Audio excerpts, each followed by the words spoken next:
Bismillahirrahmanirrahim. Assalamualaikum warahmatullahi wabarakatuh. Anak-anakku sekalian, kembali lagi berjumpa dengan Bapak di mata pelajaran fikih Madrasah Aliyah kelas 12. Untuk pertemuan kita kali ini di semester genap, kita akan melanjutkan materi yang telah kita bahas kemarin di semester ganjil. Pada waktu semester ganjil kita sudah belajar banyak. Nah, diantaranya tentang sumber hukum Islam, ada yang disepakati dan tidak disepakati, kemudian dalil hukum Islam, ya.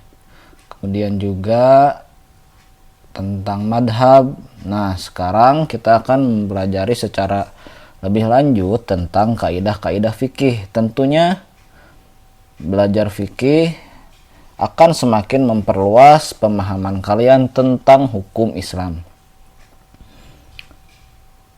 Oke, kita langsung saja. Yang pertama,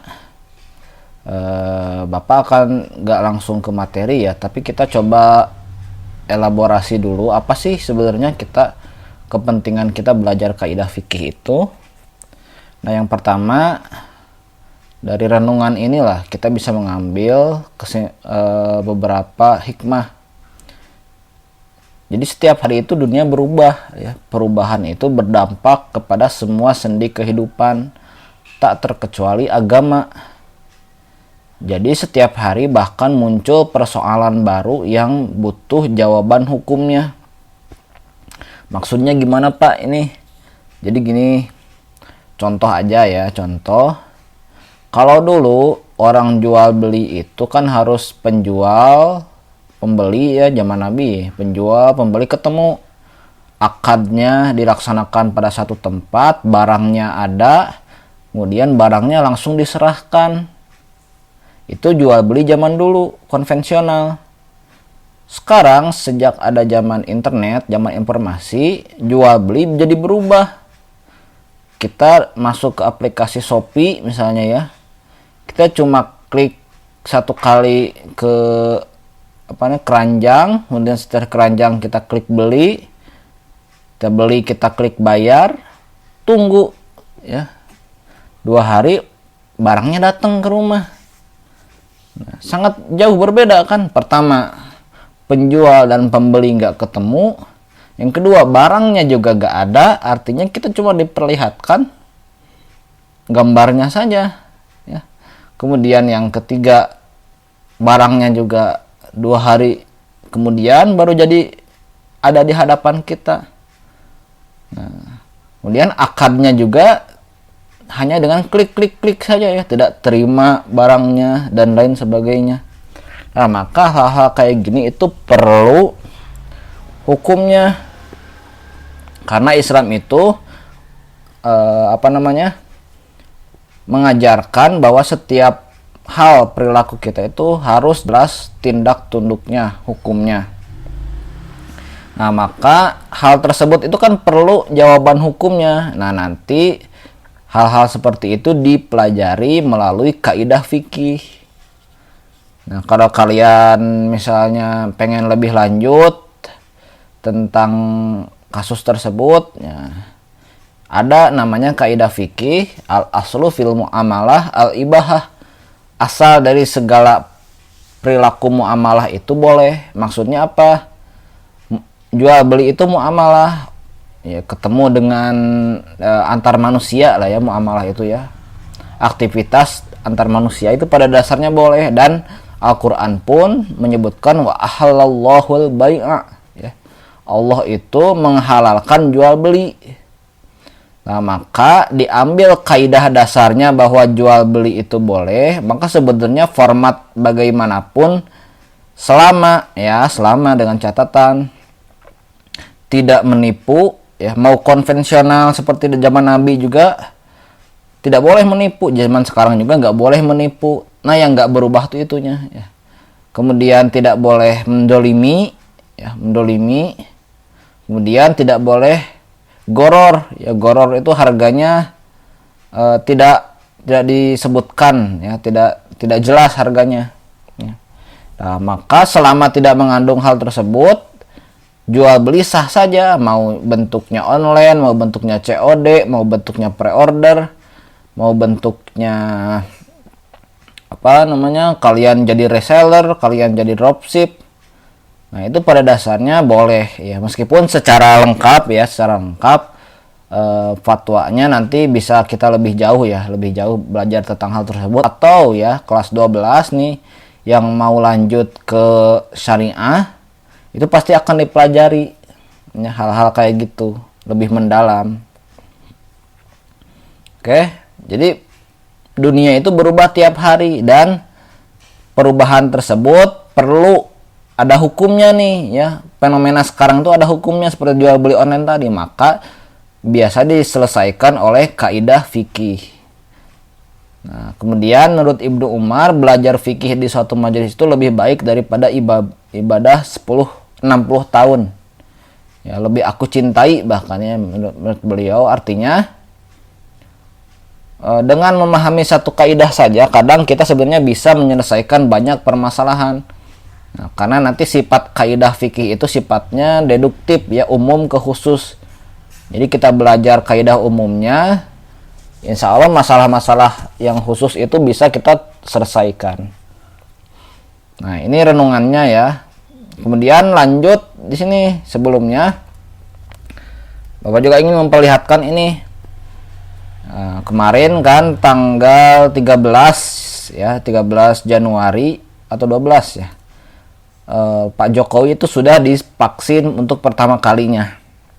Nah, disebutkan vaksin tersebut hukumnya halal dan suci. Kok bisa? Nah, halal dan suci ini dikeluarkan oleh Majelis Ulama Indonesia.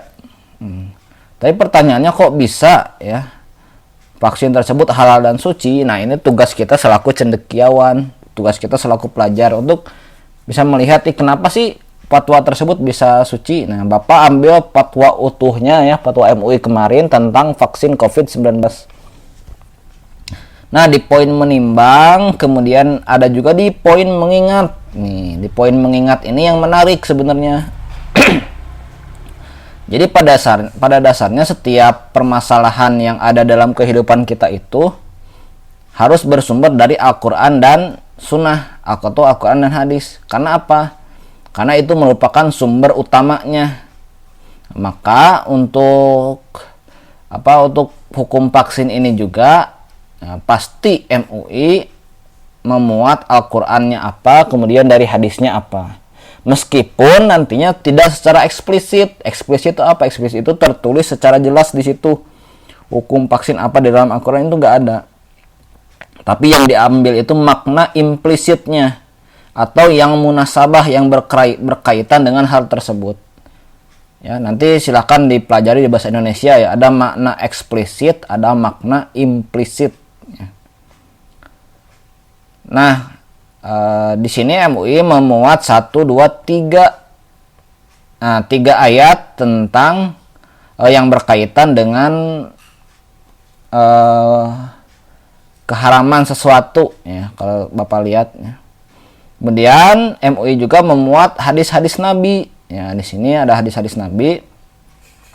Ada 1, 2, 3, 4, 5, 6. Ya, 6 hadis Nabi ya, dimuat di sini. Nah, yang menarik yang ingin Bapak perlihatkan dari fatwa ini sebenarnya adalah poin yang ketiga ini. Ya, di sini ada sumber hukum yang menjadi pengingat adalah kaidah-kaidah fikih. Nah, kaidah fikih yang pakai di sini ada 5 kaidah. Yang pertama ada ad-dararu yuzalu. Nah, nanti ad-dararu yuzalu ini kita akan pelajari lebih lanjut ya. Jadi nanti kaidah fikih yang kita akan pelajari itu kaidah asasiyah. Jadi ada 5 kaidah. Tapi bukan 5 kaidah ini ya, tapi salah satu kaidah dari 5 itu adalah ad-dararu yuzalu. Nanti kaidah nomor 4 itu ad-dararu yuzalu.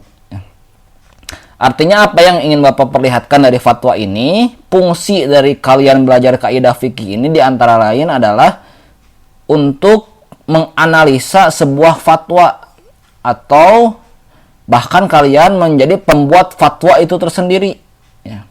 Karena tentu Bapak nggak berekspektasi ya terlalu jauh ya, misalnya kalian harus jadi ulama semua, enggak ya.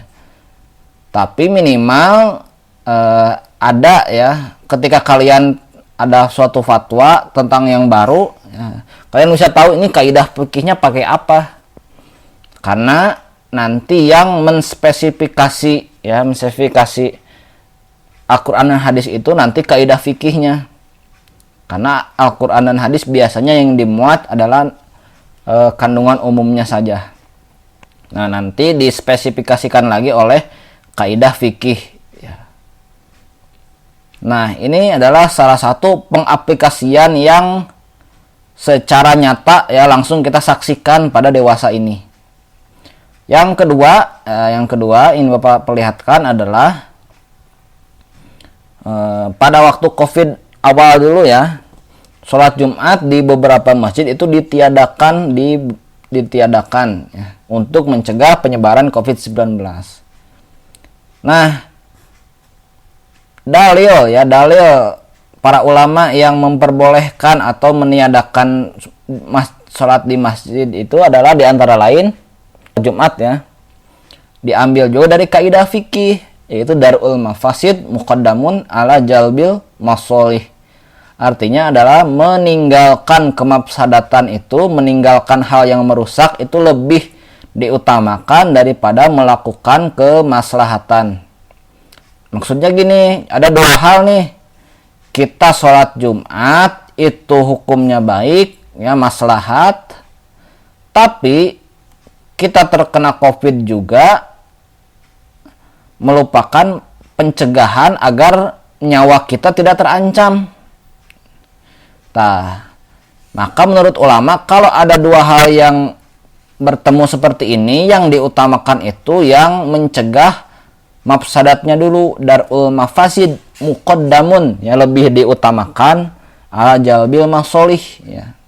Hal-hal yang maslahat ya, maslahatnya kita sholat Jumat mendapatkan pahala, sedangkan kita mencegah nyawa kita terancam itu juga merupakan syariat Islam ya, nanti ada maqasid syariah. Nah, jadi di dua hal ini sebenarnya kaidah fikih sudah dipakai nih ya. Jadi kalian nggak usah sebagai anak man ya, tentu kalian beda ya anak man dengan anak SMA atau SMK lain atau SMK. Nah, kalian harus tahu nih memberi pencerahan. Jangan dikit-dikit bilang fatwa segini ngawur, enggak. Di sini ada fatwa yang bisa dipertanggungjawabkan karena pakai kaidah fikih. Nah, kaidah fikih itu darul mafasid muqaddamun ala jalbil masolih. Nah, ini Bapak kasih latar belakang dulu karena apa? Minimal kalian dapat gambaran tuh. Oh, saya belajar kaidah fikih ini manfaatnya bisa menganalisa hal-hal yang baru. Tadi seperti tadi Bapak bilang, setiap hari dunia berubah, ada hal yang baru dan perlu jawaban hukumnya. Lanjut ya, kita perlihat di sini. Nah, kemudian Bapak ingin memperlihatkan juga skema penerapan hukum Islam. Nah, jadi hukum Islam ini tidak ujug-ujug Al-Quran langsung ya aplikasikan dalam kehidupan kita, tidak. Nah, tapi juga ada beberapa skema atau penerapannya, step by stepnya ya. Jadi sumber hukum utama Al-Quran dan hadis itu nanti akan dianalisa oleh kaidah usul supaya terbentuk hukumnya apa. Nah, setelah terbentuk hukumnya apa, nanti diterapkan ke masyarakat, itu perlu kaidah fikih. Bingung Pak? Oke, kita langsung aja ke contoh ya. Di dalam Al-Quran itu ada ayat wa aqimus sholah ya, dan dirikanlah sholat. Nah, dirikanlah sholat ini hukumnya apa? Maka dianalisa oleh kaidah usul. Nah, bahwa al-aslu fil amri lil wujub, asal dari segala perintah dalam Al-Quran itu hukumnya wajib. Nah, maka dihukumilah oleh para ulama bahwa sholat itu wajibnya wajib ain ya, hukumnya wajib ain, artinya setiap setiap individu itu wajib melakukannya. Nah, karena nggak setiap perintah itu hukumnya wajib. Nanti ada yang perintah itu hukumnya ternyata sunnah, ya. Ada yang perintah itu hukumnya ternyata jadi makruh, bahkan ada yang jadi haram. Nah, nanti kita akan banyak pelajar di kaidah usulnya. Yang akan kita pelajari sekarang adalah ini step dari kaidah usul ke aplikasi di masyarakat. Kita udah tahu sholat itu hukumnya wajib ain, per individu wajib. Tapi pelaksanaannya di lapangan, ya, atau bukan di lapangan, maksudnya di realita, kan nggak semua orang itu sholat itu dalam keadaan sehat, tapi ada juga yang keadaan sakit. Nah, hal-hal ketentuan ketika seseorang itu keadaannya sakit atau di perjalanan atau bahkan dalam keadaan terancam itu dipelajari oleh kaidah fikih, ya. Jadi pada saat penerapan ke masyarakat itu terkadang berbeda itu maksudnya. Kalau secara default sholat itu kan harus berdiri, ya, harus berdiri. Tapi karena sakit boleh duduk. Nggak bisa duduk, boleh berbaring, ya, bukan tidur, ya. Kalau nggak bisa duduk, tidur, ya. Tidur mah tidur, ya. Tidur mah nggak bisa sholat, ya, tidur. Nah, berbaring, ya. Kalau nggak berbaring, ya, nanti pada akhirnya hanya dengan isyarat saja boleh. Nah, itu kan berbeda, ya, secara default dengan kenyataan di lapangan, ya. Ada di perjalanan, ada yang sedang dalam keadaan terancam. Nah, itu nanti diaturnya oleh kaidah fikih, termasuk hukum ini. Secara pokok, sholat Jumat itu tidak ada yang membantah hukumnya wajib. Tapi dalam pelaksanaannya ternyata nih kita sedang ada wabah. Nah, maka karena ada wabah, ya, maka diambillah kaidah fikih tadi, darul mafasid muqaddamun ala jalbil masolih. Kewajibannya dikalahkan oleh kewajiban untuk memelihara diri, ya. Maka boleh melaksanakan sholat duhur di rumah. Nah, ini skema penerapan hukum Islam. Jadi fungsinya kaidah fikih itu ini, dari yang hukumnya sudah ada, nanti diterapkan dalam kehidupan sehari-hari itu seperti apa. Nah, itu adalah fungsi dari kaidah fikih. Oke, gak apa-apa, kita pelan-pelan saja, ya. Karena belajar ini memang banyak teorinya, ya, teorinya. Nanti untuk contoh-contohnya lebih banyak di slide akhir, ya. Tapi Bapak kasih beberapa lah, ya, gambarannya. Nah, proses penggalian hukum Islam. Nah, kaidah fikih juga berpengaruh dalam proses penggalian hukum Islam. Nah, jadi ketika kita mencari hukum terhadap sesuatu di dalam Islam, yang pertama kita cari adalah di Al-Qur'annya. Di Al-Qur'an kira-kira ada atau enggak? Nah, Pak, di Al-Quran pasti ada, karena Al-Quran itu kan sempurna. Iya, di Al-Quran pasti ada. Nah, namun beberapa ayat dalam Al-Quran itu hanya dijelaskan prinsip-prinsipnya saja. Kalau bahasa Bapak tuh gini, Al-Quran itu memang terbatas secara kuantitas, tapi secara kualitas sebenarnya sudah menjelaskan semua unsur kehidupan. Nah, seperti tadi, vaksin itu gak ada dalam Al-Quran, ya. Tapi dalil bahwa kita itu harus menjauhi barang haram, kemudian melaksanakan hal-hal yang menjauhi madorot, itu ada dalam Al-Quran. Jadi secara kualitas itu ada, karena dijelaskan itu prinsip-prinsipnya saja. Contoh, wa ta'awanu 'alal birri wat taqwa, ya, tolong menolong dalam kebaikan. Kan nggak secara jelas ya, maksudnya tolong menolong itu bisa pakai harta, bisa pakai tenaga, bisa pakai jasa. Nah, itu silahkan saja. Nah, ketika kita tidak mendapati dalam Al-Quran, ya maka kita lengkapi dengan atau cari juga di dalam hadis. Nah, meskipun hadis ini banyak sebagai bayan tafsir, ya sebagai penjelas, dan bayan takkid sebagai penguat dari Al-Quran lebih banyaknya ya. Contohnya gini. Di dalam Al-Quran itu ada perintah wa aqimus sholah, dan dirikanlah sholat. Tapi ada gak sih tutorial sholatnya dalam Al-Quran? Ya, takbiratul ihram, baca surat Al-Fatihah, ruku, sujud. Ya, bisa dikatakan nggak ada. Adanya nanti di dalam hadis.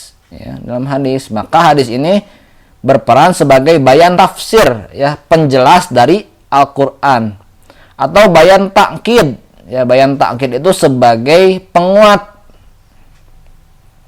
Ya, sebagai penguat rukun iman, tentang hukum iman kepada Allah, ya.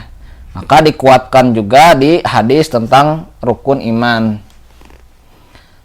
Nah, ketika tidak ada dalam Al-Quran dan hadis, maka diperoleh melalui proses ijtihad. Proses ijtihad yang baik ini adalah proses yang ditempuh melalui ketentuan kaidah fikih. Nah, kaidah fikih ini membantu proses ijtihad yang baik. Jadi ketika kalian belajar kaidah fikih, itu pada dasarnya menjadi hukum yang dipertanggungjawabkan. Maka Bapak bilang seperti ini di sini. Kalian boleh aja memilih sholat Jumat, misalnya saya, karena di tetangga saya misalnya di masjid kampung saya nggak sholat Jumat, saya mah tapi di kampung lain sholat Jumat. Nah, kalian misalnya sholat Jumat ke tempat lain, silahkan saja, tapi jangan menyalahkan argumen ini, karena argumen ini juga argumen yang bisa dipertanggungjawabkan, ya, karena tadi proses ijtihadnya melalui kaidah fikih. Pak, kaidah fikih itu emang bisa menjadi dalil. Nah, selanjutnya ya. Tapi ini minimal kalian tahu lah proses penggalian hukum itu. Kalau nggak ada dalam Al-Quran, kemudian dicari dalam hadis, dilaksanakanlah proses ijtihad. Ya, ini berdasarkan hadis dari Mu'adz bin Jabal ketika ingin diutus ke Syam oleh Rasulullah SAW. Nah, tadi kita belajar kaidah fikih bisa menjadi dalil. Emang bisa, Pak, menjadi dalil? Bisa kita lihat dari skema ini, ya. Seperti tadi Bapak bilang, kaidah fikih itu pada dasarnya merupakan pengejawantahan dari Al-Quran dan hadis juga. Jadi kaidah fikih itu muncul spiritnya itu dari saripati Al-Quran dan hadis itu tersendiri. Maka tadi Bapak bilang Al-Quran itu memang secara kuantitas itu terbatas, ya, hanya 400-an lah yang membahas tentang hukum, tapi ya secara kualitas sebenarnya Al-Quran itu sudah cukup mencakup banyak hal, ya. Mengambil kualitas Al-Quran untuk diterapkan dalam segala lini kehidupan, nah itu melalui proses kaidah fikih. Nah, jadi sebenarnya kita kalau pakai dalil kaidah fikih itu juga dalil Al-Quran juga. Contohnya tadi, ya, Darul Mafasid muqaddamun ala jalbil masolih. Darul Mafasid itu ada di dalam Al-Quran, ya, walatulku biaidikum ilat tahlukah. Nah, diambil dari situ sebenarnya kaidah fikihnya. Cuma ini kaidah fikih ini dibentuk agar umat Islam itu lebih ringkas dan mudah diaplikasikan dalam amaliyah fikih sehari-hari. Jadi kalau kita hafalin satu persatu Al-Qurannya atau hadisnya, Bapak juga sampai sekarang ya belum terlalu ahli hadis tentang sholat. Bapak tahu satu persatunya enggak, ya, bahkan bisa sampai ratusan dan ribuan, ya. Tapi dengan kaidah fikih minimal bisa terselesaikan, ya, terselesaikan.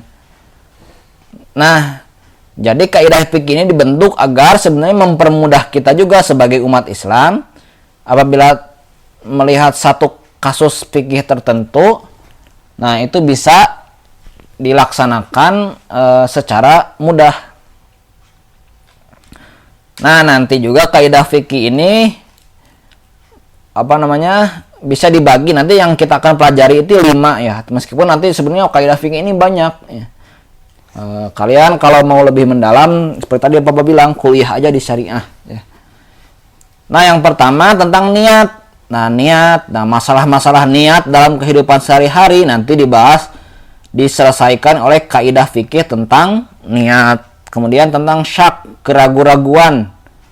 Nah, nanti diselesaikan juga oleh kaidah fikihnya tentang syak. Rukhsah, tentang keringanan, diselesaikan juga oleh kaidah fikihnya tentang kemadorotan. Nah, ini yang banyak dipakai di masa Covid ini ya. Ad-daruratu tubihul mahdurat, ad-daruru yuzalu la darara wa la dirara. Itu banyak ya, kaidah tentang madarat ini yang dipakai oleh para ulama ketika masa Covid ini, termasuk dalam fatwa MUI. Ini kaidah madarat ini ad-daruru yuzalu ya. Nah, banyak dipakai kaidah fikih tentang kemadharatan, nanti juga tentang kebiasaan ya, al-adah al-muhakkamah. Oke, nanti akan belajar satu-satu ya. Nah, Bapak ingin ngasih gambarannya kayak gini. Jadi setelah kaidah fikih ini diambil dari Saripati Al-Qur'an dan Al-Hadis. Nah, baru nanti diklasifikasikan menjadi beberapa tema. Nanti kalau kita ketemu masalah sehari-hari, nah diselesaikannya oleh kaidah per tema ini. Masalahnya apa? Nah, nanti ketika kita bahas satu kaidah di sini tentang niat, Bapak kasih banyak contoh lah. Nah, sehingga kaidah fikih ini bisa dikatakan berperan sebagai rumus bagi hukum Islam dalam kehidupan sehari-hari. Ya. Kalian mau mencari gaya, itu kan ada rumusnya hukum Newton. Jadi berbagai kasus tentang gaya, mencari gaya dalam kehidupan sehari-hari, ya sudah tinggal diaplikasikan melalui rumus hukum Newton tadi. Sama kaidah fikih juga gitu. Jadi masalah kehidupan yang beragam ini kalau kita udah tahu rumusnya, ya udah tinggal masukin ke rumusnya. Nanti keluar hasilnya. Hasilnya apa? Hasilnya ada 5. Ya, wajib, sunnah, makruh, mubah, haram. Nah, hukumnya itu. Nah, kalau belajar di fisika ya kan ada ya massa kali percepatan ya. Misalnya hukum Newton 2 ya. Sama kaidah fikih juga berperan sebagai rumus, sebagai gaya sama dengan massa kali percepatan itu ya.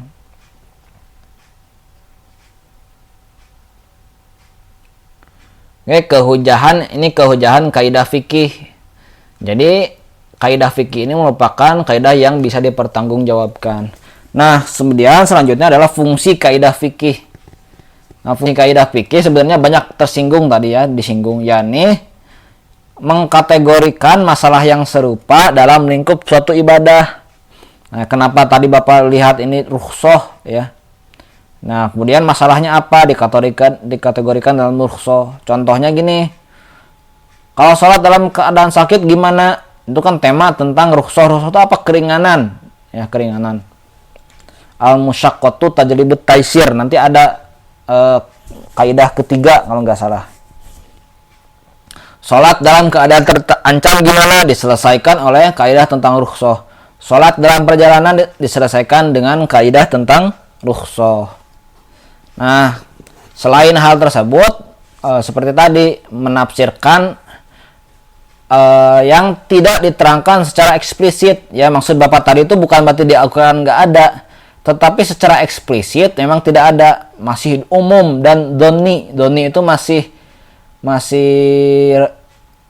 tebak-tebakan lah ya, tebak-tebakan umum dan dzanni, maka diselesaikan oleh kaidah fikih. Nah, itu ya fungsi kaidah fikih. Kemudian yang ketiga adalah melakukan persamaan pada suatu masalah hukum yang pernah ada. Ini mirip dengan kias ya, atau dinamakan dengan kias. Nah, kias itu kan yang masalahnya nggak ada dicari ke masalahnya yang sudah ada. Nah, ini fungsi kaidah fikih. Nah, itu tadilah secara umumnya Bapak kasih gambaran ya, gambaran tentang kaidah fikih. Minimal kalian paham, oh fungsi kaidah fikih ini kalau nggak ada hukumnya dalam eksplisit ya Al-Quran dan hadis, biasanya memakai kaidah fikih. Dan kaidah fikih ini bisa menjadi dalil karena kaidah fikih ini diambil dari Al-Quran dan As-Sunnah juga, hanya diambil secara prinsip atau spiritnya. Nah, prinsip atau secara spiritnya. Kita lanjut ke pengertian. Sengaja Bapak nggak berurutan karena apa? Bagi Bapak mengetahui fungsi itu lebih baik daripada cuma pengertian itu. Pengertian itu kalian bisa googling sendiri gak apa-apa, cari ya, googling. Tapi kalau kalian menerapkan ilmu ini dalam kehidupan sehari-hari, itu yang sulit ya. Maka perlunya guru itu kayak gitu ya. Jadi meskipun informasi itu banyak sekarang di internet, tapi pengaplikasian ilmu tersebut dalam kehidupan sehari-hari itu perlu guru ya. Gurulah yang mencarikan jalan, menunjukkan oh ini nanti dipakainya dalam kasus ini. Nah, itulah belajar agama, apalagi belajar agama itu perlu guru ya. Belajar online ya kalian bisa carilah pengertian kaidah fikih ini banyak. Tapi menjelaskan ini jarang ada ya, karena ini penerapannya ini harus ada gurunya. Baik, kita lanjut ke pengertian ya. Pengertian itu adalah kaidah fikih diambil dari dua kata ya, ada al-qawaid dan ada al-fiqhiyah. Al-qawaid ini diambil jamak dari al-qaidah yang artinya dasar atau aturan. Al-fiqhiyah itu diambil dari fikih, ilmu yang membahas tentang hukum syariat berdasarkan dalil-dalil yang terperinci. Nah, intinya dasar tentang hukum-hukum syariat yang terperinci ya. Karena tadi Bapak bilang sifatnya itu lebih ke deduktif ya. Deduktif itu umum khusus. Nah, di sini ya. Nah, maaf ya, di sini ini umum, kemudian ke masalah-masalah yang khusus.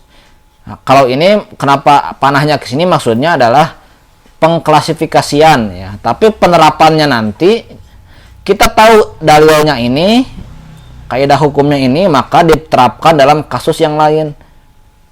Nah, kasus tentang vaksin, kasus tentang sholat Jumat ditiadakan tadi itu karena dia mengambil tentang madorot ya. Dalil tentang madorot, la dororo wala didoro ya. Kemudian ad-dororu yuzalu, ad-daruratu tubihul mahdurot. Nah, jadi pengertian kaidah fikih itu adalah prinsip umum untuk menjelaskan masalah-masalah yang khusus. Ya, jadi umum khusus. Itu ada penerapan dari kaidah fikih. Meskipun secara pengambilan hukumnya, kesimpulannya itu adalah melalui proses induktif. Ya, jadi yang khusus ke umum, proses pengambilan hukumnya, pembentukannya, tapi menerapkannya itu lebih ke umum khusus. Nah, kita lanjut ke kaidahnya ya, biar kalian udah minimal ke gambar ya. Sekarang kita coba praktikkan langsung dalam kehidupan sehari-hari. Nah, sebelumnya Bapak akan kasih tahu, dan ini 5 kaidah dasar yang akan kita bahas di pertemuan semester genap. Ada al-umuru bi qasidiha, al-yaqinu la yuzalu bisyak, al-musyaqqatu tajribut taisir, ad-daruru yuzalu, dan al-adatu muhakkamah ya. Atau al-adah al-muhakkamah. Kaidah pertama adalah al-umuru bimaqasidiha. Nah, ini tentu udah ketebak ya, kaidah tentang apa? Kaidah tentang niat. Segala perkara tergantung kepada maksudnya. Nah, baik, kita lanjut aja dulu ya. Kandungan kaidah ini apa? Nah, makanya kita langsung sekarang ke kehidupan sehari-hari ini. Apa ganti fontnya dulu ya.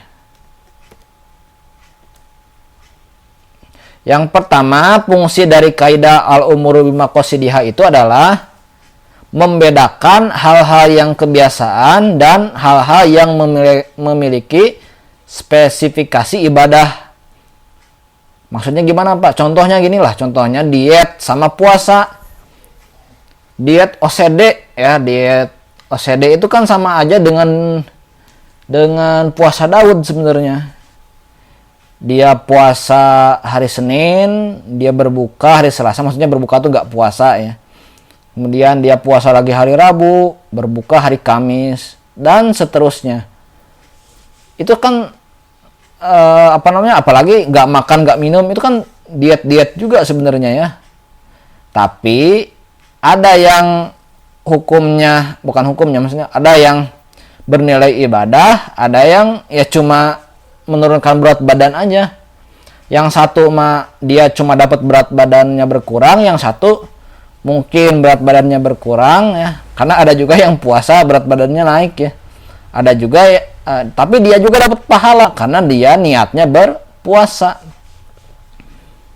Atau gini lah, atau mandi biasa sama mandi besar. Ini yang perempuan ya, yang biasanya habis haid itu kan harus mandi ya, harus mandi bersuci. Nah, bedain mana mandi biasa, mana mandi bersuci ya, karena konsekuensinya beda nanti. Atau cuci tangan ya, cuci tangan karena takut corona sama cuci tangan sebagai bagian dari wudhu itu juga beda. Nah, maka fungsi niat itu adalah membedakan perbuatan yang kebiasaan dengan yang punya spesifikasi ibadahnya.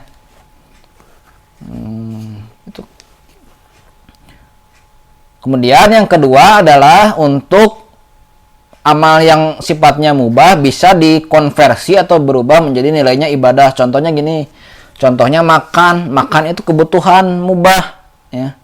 Tapi ada yang makannya itu niat karena ingin kuat mencari nafkah dan beribadah. Mungkin kalau kalian sarapan ya, ada yang sarapannya itu supaya saya biar fokus belajar ya, kan belajar juga ibadah ya. Ada yang satu ya cuma karena panggilan alam saja ya, sudah lapar. Maka yang satu dengan niat tersebut ya, niat ibadah tersebut makannya bisa menilai ibadah, yang satu ya cuma jadi kenyang saja. Sama dengan tidur, dengan makan, tidur apalagi nih tidur ya. Nah, tidur ini bisa bernilai ibadah. Ya, di antaranya kalau kalian niatkan tidur ini istirahat biar besok bisa ibadah lebih kuat ya, lebih semangat dalam beribadah.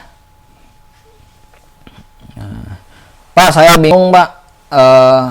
Gimana sih maksudnya niatnya? Ya nggak usah bingung sebenarnya ya, niatnya gimana. Gini aja, setiap kalian melakukan semuanya ini diawali dengan doa. Nah, insya Allah dengan doa tersebut bisa mengkonversi hal yang kita lakukan mubah ini bisa bernilai ibadah. Pak, saya bingung. Saya malas ngapalinnya, Pak. Kadang doa makan saya pakai buat doa tidur ya. Mau tidur Allahumma barik lana. Mau makan saya bismika. Maka cukup dengan membaca bismillah. Karena ada satu dalil menyebutkan kullu amrin dzibalin la yubda'u fihi bi bismillahirrahmanirrahim aqta'u au ajdar ya. Disebutkan kalau enggak baca basmalah ini pahalanya nanti terputus. Ya, mafhum mukhalafahnya berarti kalau kita baca bismillah berarti pahalanya bakal tersambung. Itu makan, tidur, minum, mandi ya. Bismillah. Kalau orang tua dulu tuh bismillahan heula ya, bismillah dulu tuh biar apa? Biar hal-hal yang nilainya mubah jadi nilai ibadah. Karena apa? Bismillah itu kan dengan menyebut nama Allah. Ya, dengan menyebut nama Allah artinya ini diniatkan karena Allah Subhanahu wa taala. Kemudian yang ketiga adalah membedakan satu ibadah dengan ibadah yang lainnya. Contohnya yang laki-laki ya harus sholat di masjid ya subuh. Sholat subuh di masjid nih masih ada waktu nih. Kadang kita melaksanakan sholat qobliyah dulu. Kalau masih ada waktu, tahiyatul masjid dulu. Nah, tahiyatul masjid, qobliyah subuh dengan sholat subuhnya itu sendiri sama-sama tutorialnya 2 rakaat ya. Dengan tutorial yang sama. Tapi apa sih yang membedakan sehingga ini namanya tahiyatul masjid, yang ini namanya qobliyah subuh, yang ini namanya sholat subuhnya itu sendiri? Nah, yang membedakan adalah niatnya. Ya, niatnya. Soal dibaca atau tidak, yaitu debatable ya. Bagi Bapak sendiri, minimal, tapi yang disepakati kan niat itu semuanya dalam hati. Nah, dalam hati kalian ketika sebelum ya, jangan pas sholatnya, tapi sebelum sholatnya, ini sholat untuk tahiyatul masjid, ini sholat untuk qobliyah subuh, ini sholat untuk sholat subuhnya itu tersendiri ya. Kalau niat dalam hati itu semua sepakat ya, semua sepakat. Niat itu di dalam hati ya, mahalun niyah al-qalbu, tempat niat itu di dalam hati. Nah ini ya, jadi bayangkan ya, banyak kehidupan kalian sehari-hari ini bisa diselesaikan dengan al-umuru bimaqasidiha. Nah, lebih lanjutnya lagi kita sambil bahas dalilnya. Nah, rujukan dalilnya seperti tadi Bapak bilang, kaidah fikih ini berasal dari Al-Quran dan hadis juga sebenarnya, tapi diambil spiritnya atau semangatnya. Nah, di sini rujukan dalilnya al-umuru bimaqasidiha adalah An-Nisa ayat 100. Masih banyak sebenarnya ya. Cuma Bapak ambil satu saja yang Bapak kira representatif ya. Di sini ada disebutkan wa may yakhruj min baitihi muhajiron ilallahi wa rasulih tsumma yudrikhul mautu faqad waqa'a ajruhu 'alallah wa kana Allahu ghafurur rahima. Nah, disebutkan di sini barang siapa yang keluar rumahnya dengan maksud berhijrah kepada Allah, kemudian kematian menimpanya, maka pahalanya tetap di sisi Allah. Jadi ini ayat ini berbicara tentang orang-orang yang meninggal sebelum berhijrah ke Madinah. Jadi Rasulullah itu hijrah ke Madinah di tahun ke-13 kenabian. Ya, Rasulullah 40 tahun jadi nabi, 13 tahun di Mekah, kemudian hijrah ke Madinah. Nah, pas hijrah ke Madinah ini banyak yang pengen ikut dengan Rasul hijrah ke Madinah karena saking cintanya dengan Rasul. Maka akan tetapi ya, sebelum berangkat hijrah ternyata sudah meninggal dia. Nah, gimana dong kalau kayak gitu? Maka Allah Subhanahu wa taala memberikan kesimpulan hukum, faqad waqa'a ajruhu 'alallah. Maka pahalanya tetap ada di sisi Allah. Nah, ini adalah yang menjadi dalil al-umuru bimaqasidiha ya. Jadi niat ini sangat berperan penting. Nanti akan kita lengkapi kasus ini ya dengan hadis yang kedua. Hadis yang kedua ini hadis yang pertama. Kemudian juga dilengkapi, diambil saripatinya dari hadis ini adalah innamal a'malu binniyat wa innamal likulli imri'in ma nawa. Ini hadis yang cukup populer lah. Kalau kalian belajar hadis arba'in, itu hadis pertamanya ini. Sesungguhnya setiap amal itu bergantung kepada niatnya, dan setiap orang akan mendapatkan pahala dari apa yang mereka niatkan.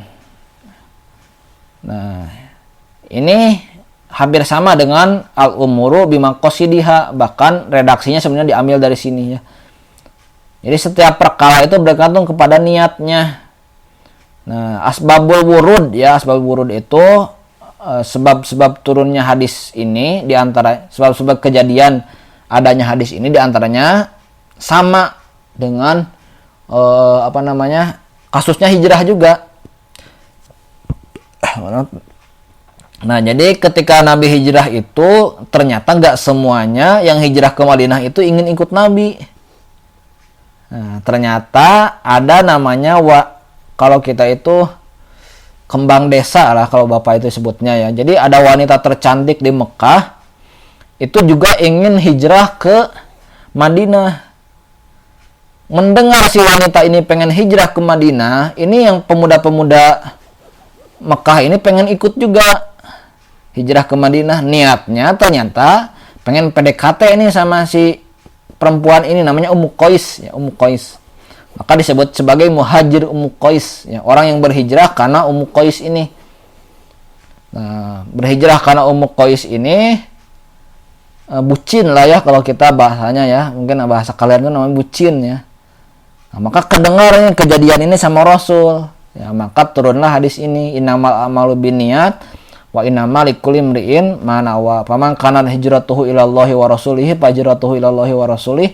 Faman kana hijratuhu lidunya yusibuha aw imra'atin yankihuha fahijratuhu ila ma hajara ilaih. Ini lebih lengkapnya hadisnya itu. Jadi ada yang niat hijrahnya itu karena Nabi, maka dia dapat pahala hijrah. Ada yang niatnya itu karena perempuan tadi, maka dia mungkin bisa sampai menikahi perempuan ini, tapi dia nggak dapat pahala hijrah karena dia niatnya hanya ingin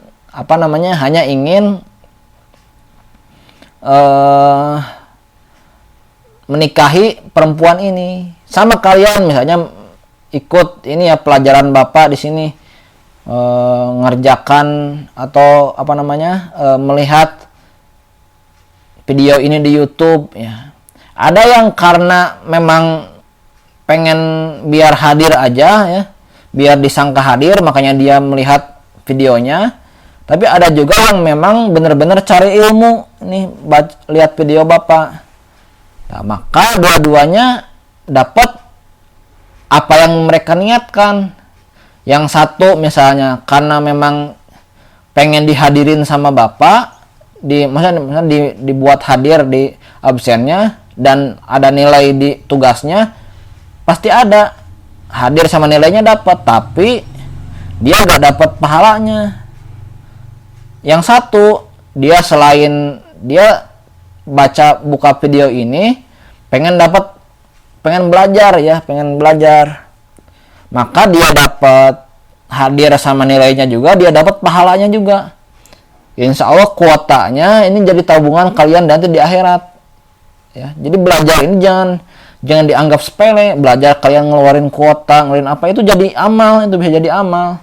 Tergantung niatnya. Kalau niatnya cuma cari hadir, ya udah dapatnya hadir aja. Tapi kalau niatnya sambil cari ilmu, kuota berapapun, insya Allah akan jadi tabungan amal ya. Jadi itu al-umuru bimaqasidiha ya, segala perkara itu tergantung terhadap maksudnya. Dan yang kedua, rujukan dalilnya ini ya. Bapak langsung ini aja ya, artinya saja. Jadi di dalil ini disebutkan, jadi barang siapa yang melakukan kebaikan tapi nggak sempat kelaksana nih kebaikan ini tuh, maka dicatat sebagai satu kebaikan yang sempurna. Nah, kita iniin aja lah ya, sambil ini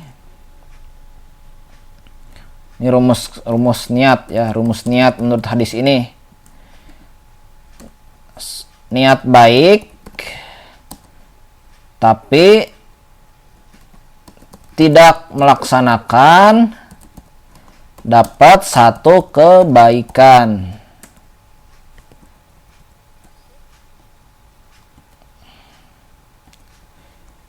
Yang kedua, niat baik plus melaksanakan.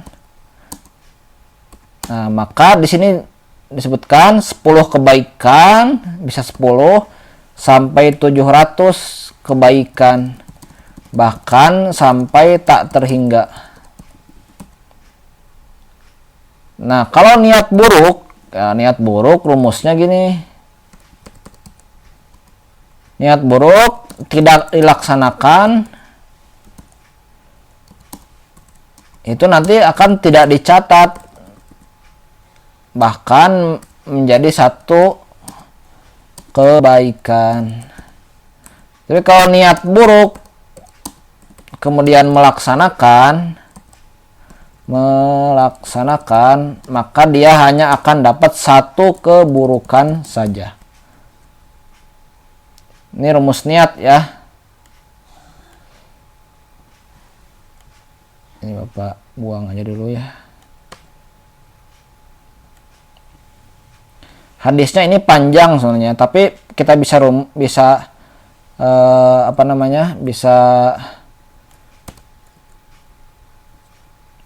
bisa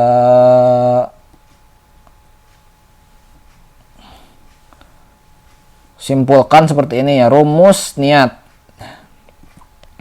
Niat baik kemudian tidak sempat melaksanakan niat baik ini, maka dia dapat satu kebaikan.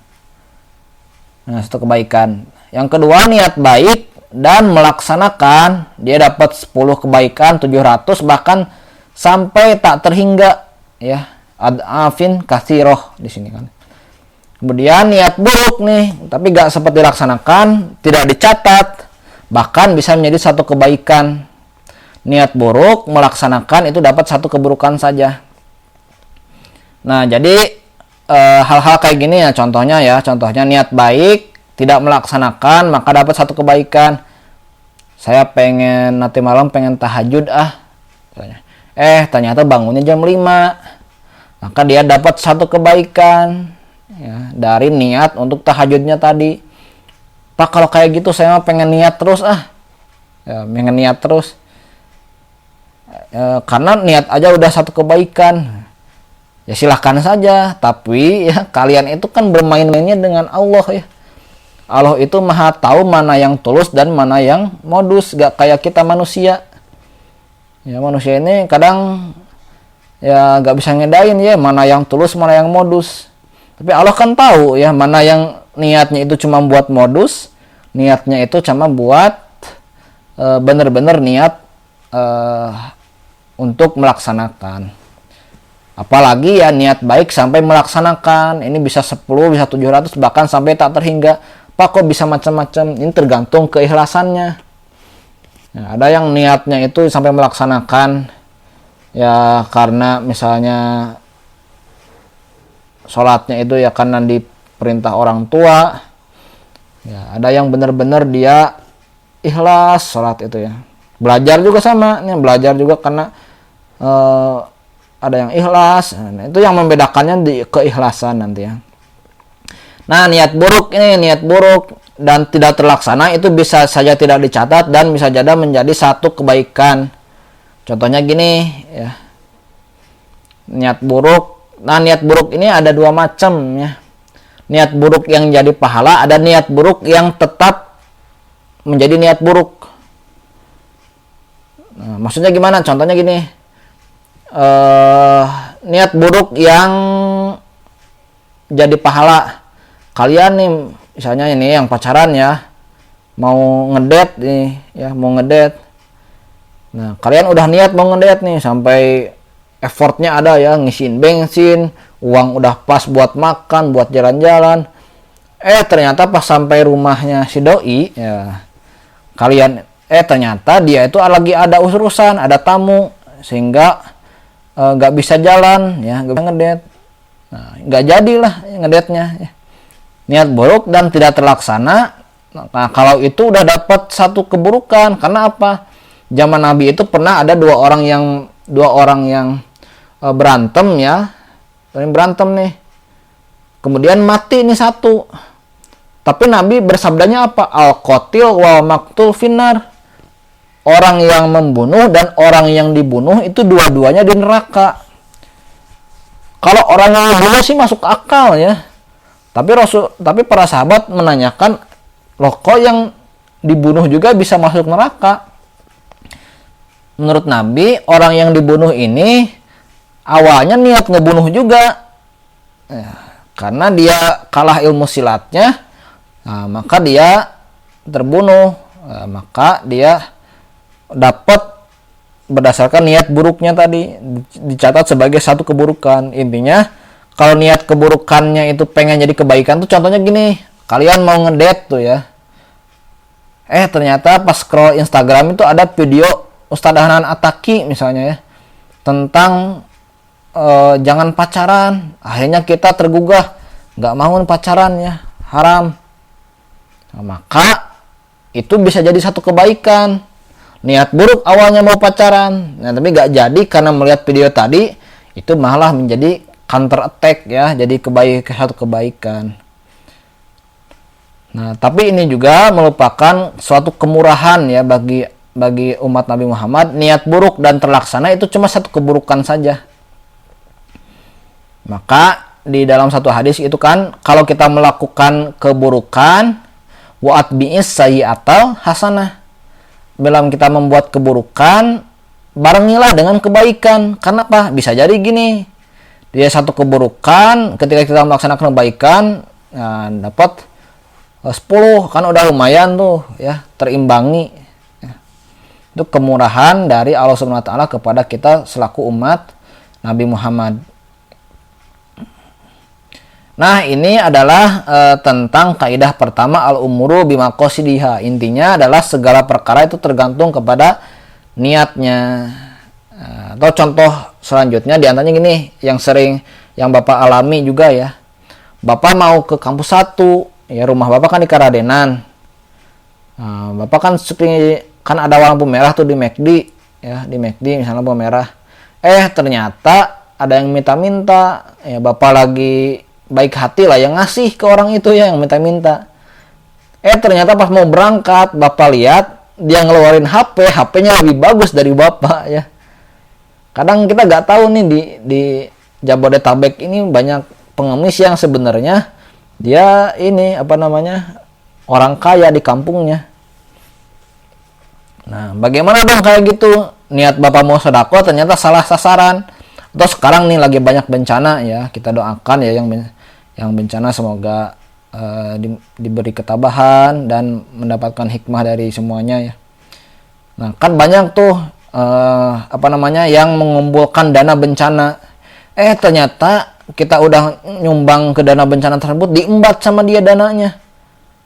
Gimana dong kalau kayak gitu, Pak? Nah, maka hal-hal kayak gitu juga bisa diselesaikan oleh al-umuru bimaqasidiha. Karena zaman Nabi juga pernah kayak gitu ya. Akhirnya Nabi menyebutkan laka manawaita. Kamu akan mendapatkan apa yang kamu niatkan. Nah, kita tetap dapat pahalanya meskipun ternyata misalnya uang sumbangannya itu diembat sama orang. Atau tadi Bapak salah sasaran tadi malah ke pengemis yang ternyata lebih kaya dari Bapak sendiri ya. Nah, itu saja mungkin untuk dalil yang pertama ya, untuk niat turunan ini nanti Bapak bagikan slide-nya. Oke, intinya kita belajar kaidah fikih ini sebagai tuntunan kita untuk dalam kehidupan sehari-hari ya. Tadi udah banyak nih Bapak kasusnya ya dalam kehidupan sehari-hari, masalah niat tadi ya. Niat ketika membedakan mana yang wajib, mana yang sunat, mana yang ini dengan perbuatan sehari-hari, bagaimana niat yang hal-hal yang mubah misalnya di ibadah. Nah, itu fungsi dari kaidah fikih. Oke, itu saja dulu dari Bapak ya. Kita cukupkan dengan alhamdulillahirabbil alamin. Assalamualaikum warahmatullahi wabarakatuh.